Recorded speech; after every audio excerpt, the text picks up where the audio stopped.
అన్నదాత అన్నదాత మీ అన్నదాత, చెమటోడ్చి ఆహారాన్నందించే రైతన్న, అనునిత్యం నీ కండదండగా నిలిచే నేస్తం ఎవరన్నా. అన్నదాత అన్నదాత మీ అన్నదాత.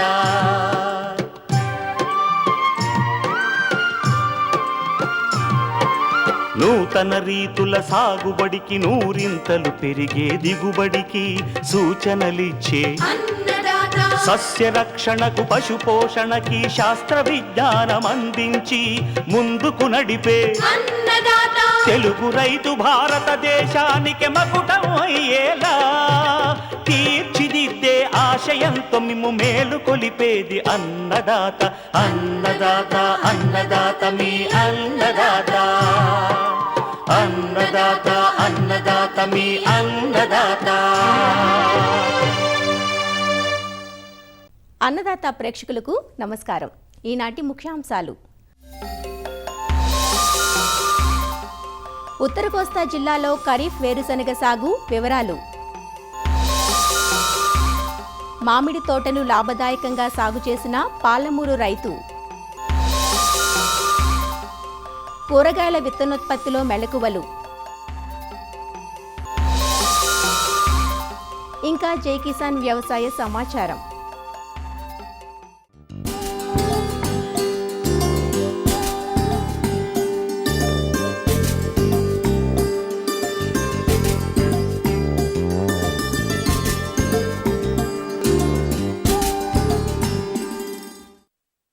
విత్తు కొద్దీ పంట అన్నారు. నాణ్యమైన పంటకు మూలాధారం మనం వాడే విత్తనమే. కూరగాయ పంటల్లో సూటి రకాల విత్తనాన్ని రైతులే సొంతంగా ఉత్పత్తి చేసుకోవచ్చు. బెండ, టొమాటో, కాకర, దోస, చిక్కుడు, గోరు చిక్కుడు వంటి పంటల నుంచి విత్తనోత్పత్తి చేయాలనుకున్నప్పుడు రైతులు కొన్ని సూచనలు పాటించాల్సి ఉంటుంది. సాధారణంగా వేసవికాలం విత్తనోత్పత్తి ప్రక్రియకు అనువుగా ఉంటుంది. సొంతంగా విత్తనోత్పత్తి చేపట్టడం వల్ల రైతులు కల్తీ విత్తనాల బెడదను తప్పించుకోవచ్చు. నాణ్యత గల విత్తనం వాడామన్న భరోసా ఉంటుంది. అలానే తోటి రైతులకు విత్తనాన్ని సరఫరా చేసి అదనపు ఆదాయం పొందవచ్చు. తిరిగి విత్తనంపై పెట్టుబడి పెట్టాల్సిన ఖర్చు తగ్గుతుంది. మరి నాణ్యమైన విత్తనం పొందడం కోసం కూరగాయల విత్తనోత్పత్తిలో పాటించాల్సిన మెలకువలేంటో శ్రీ కొండా లక్ష్మణ్ తెలంగాణ రాష్ట్ర ఉద్యాన విశ్వవిద్యాలయం రాజన్ నగర్లోని కూరగాయల విభాగం శాస్త్రవేత్త మమత నుంచి తెలుసుకుందాం. మన కూరగాయల పరిశోధన స్థానంలో రీసెర్చ్తో పాటు కూరగాయల విత్తనోత్పత్తి సాగు చేస్తున్నాము. ఇందులో ప్రముఖంగా టొమాటో, వంగ, బెండి, తోటకూర, పాలకూర, చిక్కుడు, బీర, కాకర, సొరకాయలను విత్తనోత్పత్తికి పండిస్తున్నాము. కూరగాయ పంటల్లో రైతులు తమ విత్తనాన్ని తామే స్వంతంగా పండించుకోవచ్చు. విత్తనాలని హైబ్రిడ్ రకం కాకుండా సూటి రకాల నుంచి మాత్రమే తీసుకోవాలి. అయితే విత్తనోత్పత్తి చేసేటప్పుడు రైతులు కొన్ని మెళకువలు పాటించాలి. అందులో ప్రముఖంగా టొమాటోలో అయితే ఐసోలేషన్ డిస్టెన్స్ అని 25 నుంచి 50 మీటర్ వరకు దూరాన్ని పాటించాలి రకానికి. అదేవిధంగా వంగలో అయితే 100 నుంచి 200 మీటర్ వరకు ఐసోలేషన్ దూరాన్ని పాటించాలి. బెండిలో రకానికి మధ్యలో 200 మీటర్ దూరాన్ని పాటించాలి.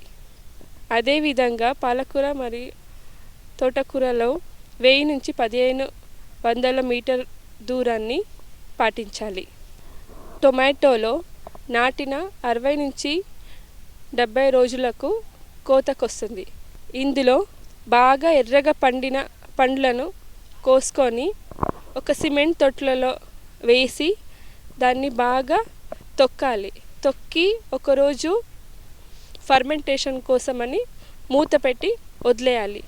మరుసటి రోజు ఈ విధానంలో చేసినట్లయితే గుజ్జుని మరియు విత్తనాలని వేరుగా చేయొచ్చు.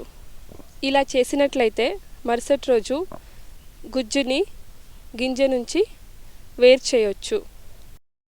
వంకాయలో అయితే బాగా ముదిరిన బంగార వర్ణం రంగుల్లో తిరిగిన కాయలని కోసుకొని అదే రోజు దాన్ని కట్ చేసి సిమెంట్ తొట్లలో కానీ ప్లాస్టిక్ టబ్లలో కానీ వేయాలి. ఇలా వేసాక ఒకరోజు ఫర్మెంటేషన్ కానీ వదిలేయాలి. ఆ నెక్స్ట్ డే రోజు మరుసటి రోజు గుజ్జుని బాగా కడిగినట్లయితే గుజ్జు నుంచి గింజలు వేరుపడతాయి. అదేవిధంగా మన పాలకూర కానీ తోటకూరలో కానీ అయితే బాగా ఎండిపోయిన ఇన్ఫ్లోరెసెన్స్ని కట్ చేసి థ్రెషింగ్ ఫ్లోర్లో వేయాలి. థ్రెషింగ్ ఫ్లోర్లో వేసినాక దాన్ని కర్రలతో కొట్టినట్లయితే కొమ్మల నుంచి గింజలు బయటకు వస్తాయి.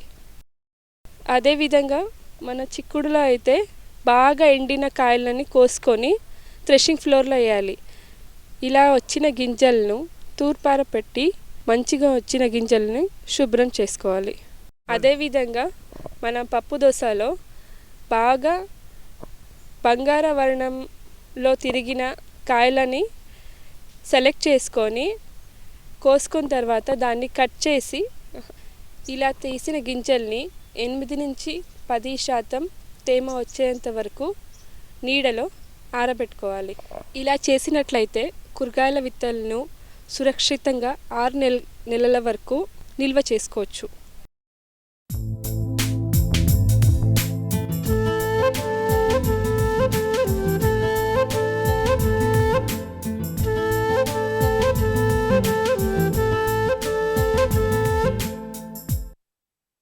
ఈ ఏడాది మామిడి తోటలు రైతులకు నష్టాలనే మిగిల్చాయి.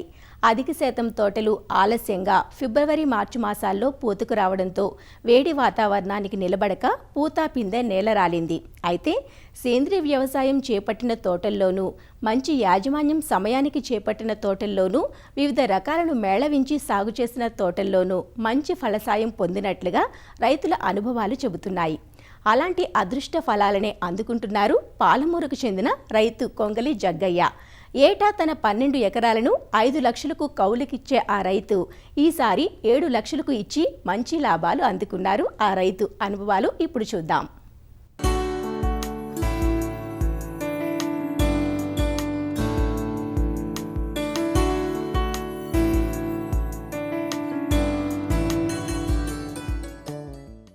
నేను రిటైర్డ్ సిటిఓను.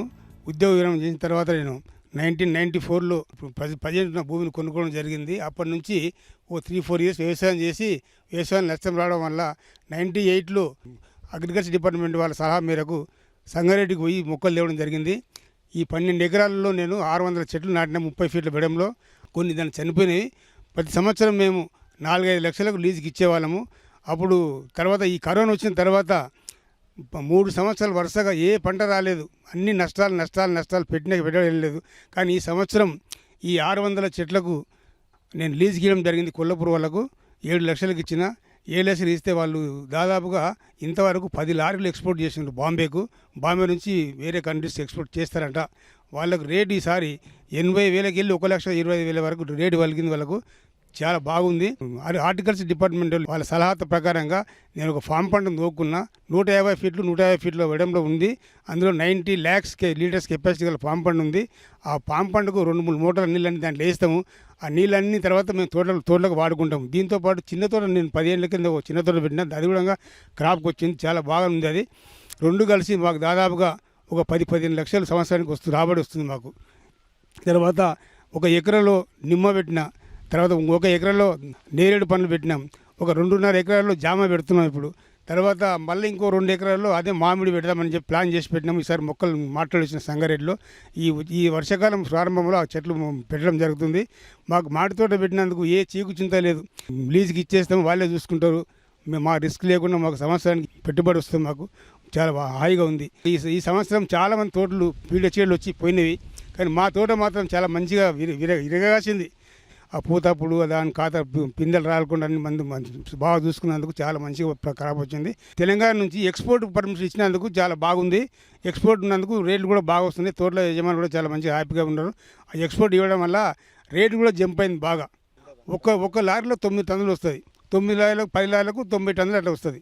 చాలా బాగుంది. మాకు హార్టికల్చర్ డిపార్ట్మెంటు చాలా అన్ని వేరేల వాళ్ళు మాకు సహాయ సహకారాలు అందించడం వల్ల మేము చాలా సక్సెస్ఫుల్గా ఎటానైనాము. దీంట్లో నా 6 డ్రిప్పులు ఒక్కొక్క చెట్టుకు పెట్టినాము. ఒక గంట సేపు డ్రిప్ ఆన్ చేస్తే ఒక్కొక్క చెట్టుకు 200 లీటర్ల నీళ్లు పడుతున్నాయి. డే ఆఫ్టర్ డే నీళ్ళు ఇస్తాము. చాలా బాగుంది. పిందెలు కూడా రాలిపోలే మా తాన. మందులంతా గుత్తగా తీసుకున్నది వాళ్ళే వేసుకుంటారు, మాకేం సంబంధం లేదు. పిచికారులు కానీ స్ప్రే చేసుకున్నంత వాళ్ళే వేసుకుంటారు. లేబర్ ప్రాబ్లం ఉన్నందుకు డ్రిప్ ఉన్నందుకు మాకు డ్రిప్ చార్జ్ చేసుకుంటే 2-3 గంటలు పెట్టుకుంటే హాయిగా అంతా మొత్తం తోట ఒక్కటేసారి పారిపోతుంది. 800 చెట్లు ఉన్నవి, దిగుబడి బాగానే వచ్చింది. 6 సార్లు పిచికారీ చేసుకున్నాము, స్ప్రే మందులు చేసినాము. ఇప్పుడు అడుగు పెండ ఇట్లా పెట్టేసినాము. డ్రిప్ కలాసిన మొత్తం ఇట్లా నీళ్ళు మేమే పెట్టుకుంటాము. రకాలు మల్లిక, తోదాబారి, కేసరి, బంగినిపల్లి, దశిరి, రాయల్ స్పెషల్, లూజ్జడ, ఇన్ని రకాలు ఉన్నాయి సార్. మేము ఇక్కడ జడ్చెల్ల, నగర్ కర్నూలు, కొల్లాపూర్, తిమ్మేశ్పేట్, కోస్గి అన్ని ఊర్లో మతం జరుగుతుంది. ఇంతవరకు హైదరాబాద్ చేసేవాళ్ళము. ఇప్పుడు బాంబే మొత్తం ట్రాన్స్పోర్ట్ మాకు ఇచ్చినందుకు మాకు సంతోషంగా ఉంది. మేమైతే బాంబే అయితే ట్రాన్స్పోర్ట్ చేస్తున్నాము. బాంబేలో ఇప్పుడు 40 నుంచి 60-70 వరకు నడుస్తుంది. ఇప్పుడు బాంబే కొట్టాలంటే కిరాయిలు ఎక్కువైతున్నవి. కిరాయి ఇప్పుడు 70,000 ట్రాన్స్పోర్ట్ ఉంది. కిరాయి వల్ల మేము చాలా ఇబ్బందులు పడుతున్నాము. అందుకోసారి హైదరాబాద్ పంపిద్దామని చూస్తున్నాము.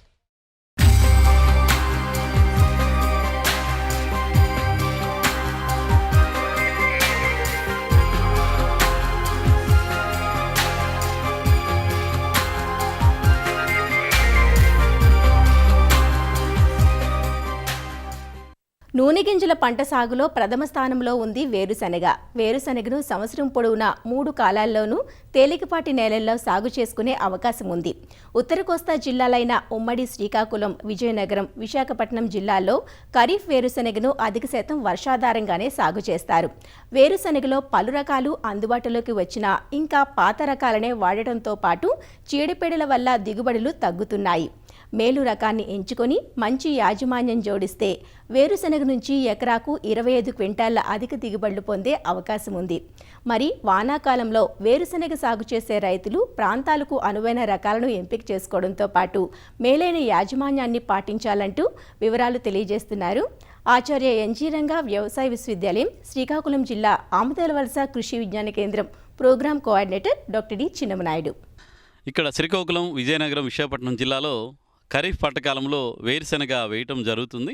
ఈ వాతావరణ పరిస్థితులు, ఇక్కడ ఉన్నటువంటి వర్షాధారపు ఎర్రగరప నేలల్లో వేరుశెనగ పంట బాగా అనుకూలంగా ఉంటుంది. అయితే కొన్ని సమస్యల వల్ల దిగుబడులు తగ్గడం అయితే జరుగుతుంది. వాటికి సరైనటువంటి యాజమాన్య పద్ధతులు కనుక రైతులు పాటించగలిగితే మంచి దిగుబడులు, నికరాదాయాన్ని తీసుకోవడానికి ఆస్కారం ఉంటుంది. వేరుశెనగ వేసే రైతులు ఈ వేసవిలో లోతు దుక్కులు కనుక చేసుకోగలిగితే చాలా బాగుంటుంది. కలుపు సమస్య తగ్గుతుంది, అదేవిధంగా చీడపేడల సమస్య కూడా తగ్గుతుంది. కాబట్టి లోతు దుక్కులు చేసుకోవడం, పొలం తయారీలో భాగంగా చివరి దుక్కుని కనుక మనం రొటావేటర్తో చేసుకోవడం ద్వారా మంచి మెత్తని దుక్కు వస్తుంది. అలాగే విత్తనాలు వేసిన తర్వాత మొలక శాతం కూడా ఎక్కువగా రావడానికి ఆస్కారం ఉంటుంది. కాబట్టి చివరి దుక్కుని రోటావేటర్తో చేసుకోవడం అనేది చాలా ముఖ్యమైన అంశం. వేరుశెనగ దిగుబడులు పెంచుకోవాలనుకుంటే ముందుగా రైతులు రకాలని మార్చుకోవాల్సినటువంటి అవసరం ఉంది. అందులో ఒకటి నిత్యహరిత TCGS 1157. ఈ రకం తాలూకా కాల పరిమితి 110 నుంచి 115 రోజులు. దిగుబడి పరంగా ఇక్కడున్న వాతావరణ పరిస్థితులకి 17 నుంచి 20 బస్తాలు, అంటే 45 కేజీల బస్తాలు వస్తున్నాయి. అదేవిధంగా కదిరి ల్యాపాక్సిన్ రకం K1812, ఈ రకం కూడా మంచి రకంగా గుర్తింపబడింది. దిగుబడి పరంగా 12 నుంచి 14 బస్తాలు అదనంగా మనకి దిగుబడి వచ్చేటువంటి రకంగా ఉంది. కాకపోతే ఇది కాలపరిమితి కొంచెం ఎక్కువగా ఉంది. 120 నుంచి 125 రోజులు కాలపరిమితి పడుతుంది. కానీ వర్షాకాలానికి, ఖరీఫ్ పంట కాలానికి బాగా అనుకూలంగా ఉండే రకం. ఈ బెట్ట పరిస్థితులను కూడా తట్టుకునే రకం కాబట్టి ఈ కదిరి ల్యాపాక్సి రకాన్ని కూడా రైతు సోదరులు వాడుకోవాలి. అదేవిధంగా ఇంకొక రకం TCGS 1694. ఈ రకం కూడా మనకు ప్రాంతానికి అనుకూలంగా ఉండే రకం. కాయలు కూడా పెద్దగా ఉంటాయి. దిగుబడి పరంగా 8 నుంచి 10 బస్తాలు ఖరీఫ్ పంట కాలంలో అదనంగా వస్తున్నట్టు కూడా మేము పరిశీలన క్షేత్రాల్లో గమనించడం జరిగింది. కాబట్టి రైతు సోదరులు వేరుశెనగలో ప్రధానంగా రకాల ఎంపిక మీద ప్రధానమైనటువంటి దృష్టి పెట్టాల్సినటువంటి అవసరం ఉంటుంది. ఈ విత్తన మోతాదుని కూడా రైతులు దృష్టిలో పెట్టుకోవాలి. ఈ K6 కానీ, నిత్యహరిత కానీ, లేకపోతే ఈ TCS 1694 రకం అయితే కనుక 50 నుంచి 55 కేజీల విత్తనాలు ఒక ఎకరానికి సరిపోతాయి. ఈ తెగులు రాకుండా ముందుగానే విత్తన శుద్ధి చేసుకోవాల్సిన అవసరం ఉంటుంది. దీనికోసం టెబు కొనజోల్ అనేటువంటి మందు కిలో విత్తనానికి 1 గ్రాము చొప్పున విత్తడానికి ముందుగానే విత్తన శుద్ధి చేసుకొని కనుక విత్తనాలు నాటుకుంటే మనకి మొదలకుళ్ళు తెగులు, వేరుకుళ్ళు తెగులు తగ్గి దిగుబడులు పెరగడానికి కూడా అవకాశం ఉంటుంది. కాబట్టి విత్తన శుద్ధి తప్పనిసరిగా చేసుకోవాల్సిన అవసరం ఉంటుంది. అదేవిధంగా ఇక్కడ శ్రీకాకుళం జిల్లాలో వేరుశెనగ పంటను బొంగరపు చాలులో వేస్తారు. అంటే నాగటి చాలులో ఎద్దులతో నడిపినటువంటి నాగటి చాలులో వేస్తుంటారు. దీనివల్ల మొక్కల సాంద్రత అనేది తక్కువగా రావడం మేము గమనిస్తున్నాము. కాబట్టి దీనికి ప్రత్యామ్నాయంగా ఈ వేరుశెనగ పంటను ఫెర్టికమ్ సీడ్ డ్రిల్స్, విత్తనము ఎరువు వేసేటువంటి గొర్రెలతో ఈ సీడ్ డ్రిల్స్తో కనుక వేసుకోగలిగితే అది వరుసల్లో మనం వేసుకోవడానికి ఆస్కారం ఉంటుంది. వరుసకి మధ్యన 20 నుంచి 22 సెంటీమీటర్లు పెట్టుకుంటూ వరుసలో మొక్కల మధ్య 10 నుంచి 15 సెంటీమీటర్ల వరకు వేసుకునే అవకాశం ఉంటుంది. కాబట్టి ఈ వేరుశెనగను ఈ ఫెర్టికమ్ సీడ్ డ్రిల్స్ సహాయంతో వరుసల్లో విత్తుకుంటే కనుక దిగుబడి మనకి 15 నుంచి 20% పెరగడానికి ఆస్కారం ఉంటుంది. కాబట్టి రైతు సోదరులు యాంత్రీకరణలో వేరుశెనగ సాగు కూడా అవకాశాలను పరిశీలించుకోవాలి. ఇందులో ఇంకా ఎరువుల యాజమాన్యంలో భాగంగా చూస్తే మనకు నూనె గింజ పంట కాబట్టి తప్పనిసరిగా గంధకం కలిగినటువంటి ఎరువులను వేయాలి. దీనికోసం మనం ఎంతంటే 100 కిలోల సింగిల్ సూపర్ ఫాస్ఫేట్ చివరి దుక్కులోనే వేసేసి కలిగి దున్నుకోమండం. దాంతోపాటుగా యూరియాను కూడా ఒక 10 కేజీల యూరియా, ఒక 10 కేజీలు పొటాష్ దీన్ని చివరి దుక్కులో వేసుకుంటాము. తదుపరి మరలా మొక్క పెరుగుదలను బట్టి మన 25-30 రోజుల మధ్యలో నత్రజని ఎరువును మరొకసారి ఇంకో 12 కిలోలు, అలాగే పొటాష్ ఎరువును ఒక 15 కిలోలు సరిపడినట్టు ఎరువులు వేసుకొని గొప్పు చేసుకుంటే అది బాగా మొక్కలు ఆరోగ్యంగా పెరగడానికి ఆస్కారం ఉంటుంది. కాబట్టి ఎరువుల యాజమాన్యం చేసుకోవాలి. జిప్సం ఎరువును కూడా ఎకరానికి 200 కిలోలు 40-45 రోజులు అంటే మొదటి పూత మొదలైనప్పుడు జిప్సం ఎరువుని వేసుకొని మన మొక్క మొదలకు గనక మట్టిని ఎగదేసుకుంటే అక్కడ కూడా దిగుబడులు పెరుగుతాయి. కాబట్టి ఈ విధంగా ఎరువుల యాజమాన్యం చేపట్టాలి. అదేవిధంగా సూక్ష్మ పోషకాలు కూడా మనకు లోపాలు గమనిస్తున్నాం. దీనికోసం ఈ ఫార్ములా 4 అనేటువంటి ఈ సూక్ష్మదాసు మిశ్రమాన్ని 3 నుంచి 5 గ్రాములు 1 లీటర్ నీటికి కలిపి 30-35 రోజుల సమయంలో కనుక మనం పిచికారీ చేసుకుంటే ఈ పోషక లోపాలు కూడా తగ్గడానికి ఆస్కారం ఉంటుంది. కాబట్టి ఈ విధంగా ఎరువుల యాజమాన్యం చేపట్టాల్సిన అవసరం ఉంటుంది. అదేవిధంగా విత్తనాలు వేసిన తర్వాత కలుపు యాజమాన్యం కూడా మనకి చాలా ముఖ్యమైనటువంటి అంశం. వర్షాలు ఎక్కువగా పడతాయి కాబట్టి కూలీలు పెట్టడం కానీ యాంత్రీకరణ పద్ధతిలో కలుపు సకాలంలో తీయడం అనేది సమస్యగా ఉంటుంది. కాబట్టి విత్తనాలు వేసినమ్మటే మనం పెండి మితిలేనటువంటి కలుపు విత్తనాలు మొలకెత్తక ముందుగానే పదును ఉన్నప్పుడే ఎకరానికి 800 మిల్లీలీటర్ల నుంచి 1 లీటర్ మందుని 200 లీటర్ల నీటిలో కలిపి పిచికారీ చేసుకోవడం ద్వారా మనకి మొదటి దశలో వచ్చేటువంటి కలుపు అంతా కూడా బాగా నివారించబడుతుంది. తదుపరి మరలా 20-25 రోజులకు కనుక కలుపు కనిపిస్తే మనం ఒకవేళ వెడల్పాటు ఆకులు కానీ కూర జాతులు కానీ గడ్డి జాతులు కానీ ఉంటే కనుక మనకి ఇమాజితాఫిర్ అని చెప్పేసి ఒక కలుపు మందు ఉంది. ఇదైతే కనుక ఎకరానికి 200 నుంచి 250 మిల్లీలీటర్ల ఇమాజితేఫర్ దాన్ని 200 లీటర్ల నీటిలో కలిపి కనుక పిచికారీ చేసుకుంటే మనకి కలుపు యాజమాన్యం అనేది జరుగుతుంది. అయినా ఈ వేరుశెనగలో దిగుబడి పెరగాలంటే మట్టిని మొక్క మొదళ్ళకు ఎగదోసి గొప్పు చేయడం ద్వారా మంచి దిగుబడి వస్తున్నట్టు కూడా మనకి పరిశీలనలు చెప్తున్నాయి. కాబట్టి కలుపు మందులు వాడినప్పటికీ ఒకసారి కూలీలతో గొప్పు చేసి ఆ మట్టిని కనుక మొక్క మొదళ్ళకి ఎగదోసుకుంటే కనుక మనకి చాలా వరకు దిగుబడులు ఒక 15% పెరుగుతున్నట్టు కూడా మనం గమనిస్తున్నాం. కాబట్టి ఆ విధంగా చేయాలి. ఇక ఖరీఫ్లో వేసే వేరుశెనగ పంటకు నీటి యాజమాన్యం మనకేంటంటే వర్షాలు ఎప్పుడైనా 20 నుంచి 25 రోజులు పడకుండా ఉండి బెట్టకి గురైతేనే మనం ఒక దఫా నీటిని ఇచ్చుకోవాల్సిన అవసరం ఉంటుంది.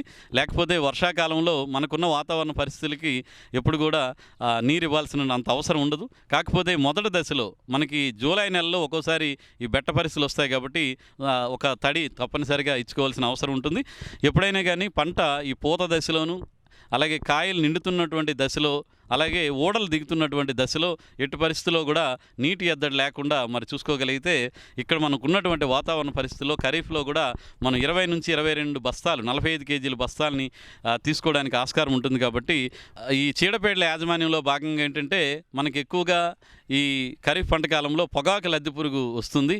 దీనికోసం ముందు జాగ్రత్తగానే మనం ఈ వేప సంబంధిత మందు అంటే వేప నూనె అయితే కనుక 5 మిల్లీలీటర్లు 1 లీటర్ నీటికి కలిపి మనం పిచికారీ చేసుకోవడం ద్వారా ముందు జాగ్రత్తగానే ఉంటుంది.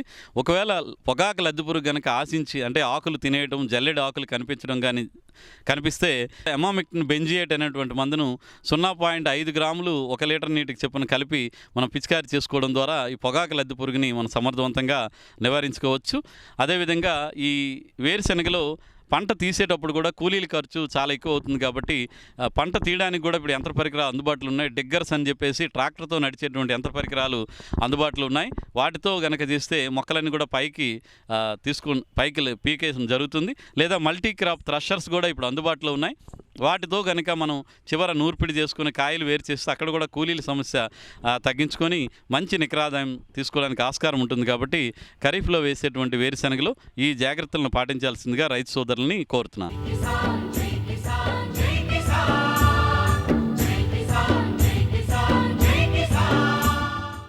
వ్యవసాయ సమాచారం ఇప్పుడు జై కిసాన్లో చూద్దాం.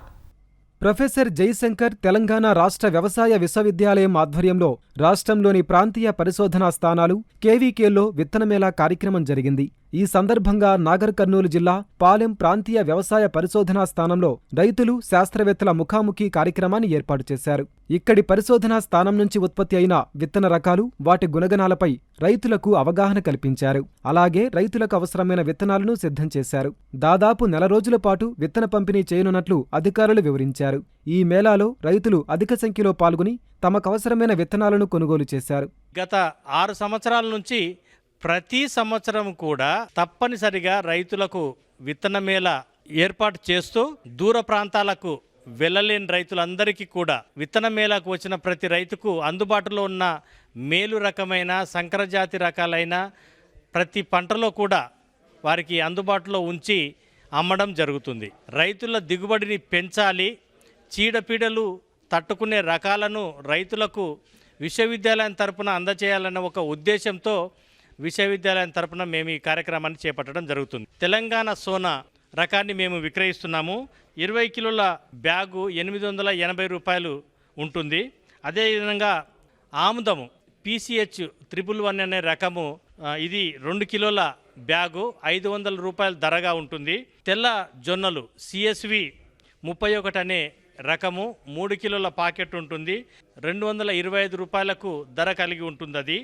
అట్లాగే పచ్చజొన్నలు 3 కిలోల పాకెట్, దీని ధర 360 రూపాయలు.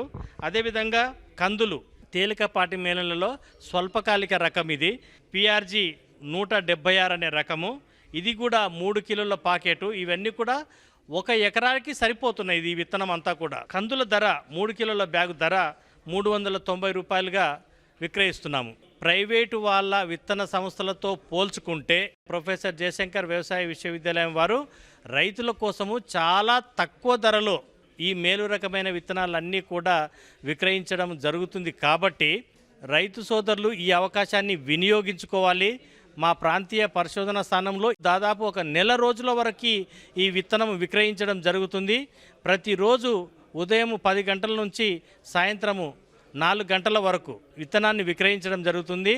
ఈ కార్యక్రమంలో మన కృషి విజ్ఞాన కేంద్రం మరియు ప్రాంతీయ వ్యవసాయ పరిశోధన స్థానంలో పండించిన విత్తనాలు అంటే ఫౌండేషన్ విత్తనాలు, సర్టిఫైడ్ విత్తనాలు, ఎలాంటి రకాలు అందుబాటులో ఉన్నాయి, ఏ సమయంలో విత్తుకోవచ్చు, వాటి యొక్క రకాల యొక్క లక్షణాలు, వాటి గురించి రైతులకు అవగాహన కల్పించడం జరిగింది. పెసర, మినుము, దాంతోపాటు కంది, ఈ పంటల్లో ఎలాంటి రకాలు విత్తుకోవచ్చు, మన ప్రాంతానికి అనుకూలమైన రకాలు ఏంటివి, ఏ సమయంలో విత్తుకోవచ్చు, వాటిలో విత్తన శుద్ధి మరియు దానికి ఎలాంటి ఎరువులు వేసుకోవాలి, కలుపు మందులు ఎలాంటి కలుపు మందులు వేసుకోవాలి అనే అంశంపై కూడా రైతులకి అవగాహన కల్పించడం జరిగింది. వరిలో కూడా 2 రకాలు అందుబాటులో ఉన్నాయి. ఒకటి దొడ్డు గింజ కలిగిన రకం JGL 24423 అనే రకం, దాంతోపాటు సన్నగింజకు సంబంధించి RNR 15048 తెలంగాణ సోనా అనే రకం కూడా మన కృషి విజ్ఞాన కేంద్రంలో రైతులకు అందజేయడం జరిగింది. వేరే మొక్కకు ఒక 4 సార్లు 5 సార్లు కొట్టినా కానీ ఈ మొక్కజొన్నకు ఒక్కసారి కూడా మందు కొట్టలేదు. అంతా బాగున్నది. ఎండు తెగలకు చాలా రోగాలకు తట్టుకుంటుంది ఈ మొక్కజొన్న. గింజ చివరి దాకా బెండు కనబడకుండా సందు లేకుండా గింజలు వస్తాయి. ధర కూడా మంచిగా 24 నుంచి 23, 24 నుంచి 2500 దాకా ఉన్నది. యాసంగిలో వరికి ప్రత్యామ్నాయంగా సాగు చేసిన మొక్కజొన్న పంట మంచి దిగుబడులను అందించడంతో మిగతా రైతులు మొక్కజొన్న సాగు చేసేందుకు ఆసక్తి కనబరుస్తున్నారు. అయితే ఒకరిని చూసి ఒకరుగా కాకుండా ప్రాంతానికి అనుగుణంగా మార్కెట్ డిమాండ్కు తగ్గట్లుగా సాగు చేయాలంటూ అధికారులు సూచిస్తున్నారు. మరిన్ని విభిన్నాంశాలతో రేపటి అన్నదాతలో మళ్ళీ కలుసుకుందాం. అంతవరకు సెలవు, నమస్కారం. అన్నదాతలు తమ సందేహాలు, సమస్యలను 1800-425-4085 టోల్ ఫ్రీ నంబర్లో ఉదయం 10 నుంచి 11 గంటల మధ్య పని దినాల్లో సంప్రదించగలరు.